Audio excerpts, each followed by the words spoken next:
So how does a Muslim politician, for example, navigate this really difficult world in which we find ourselves? So again, I appreciate this is probably not your expertise, but for example, we've got many of the Muslim rulers who have just completely ignored what's happening in Gaza, and they've, and their argument is, at least some would argue, well, they're acting in a shrewd way.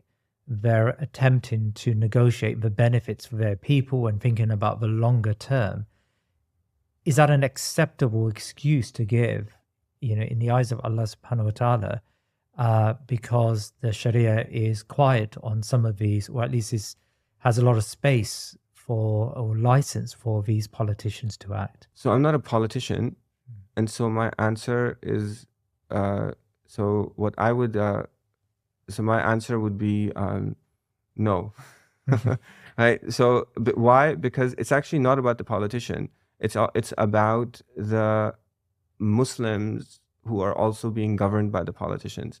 So what needs to happen in situations like this is that it's obligatory for the Muslim countries to help their brothers and sisters. Yeah. Now, the decisions that politicians are making, they're making political decisions based on the fact that if I make this decision, it's going to bring about this harm for my country, and my citizens will not be able to bear with that harm, and they're going to remove me from office, or there's other, it's going to create a situation that's worse than what I'm in. This is if it's a conscientious politician.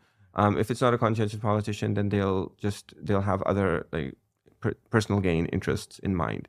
So, but what we need is, we need to have Muslims as an ummah. We need to be able to see that we need to have the religiousness to say that we will do this and we don't care about the harm that will come to us because we're helping our brothers and sisters.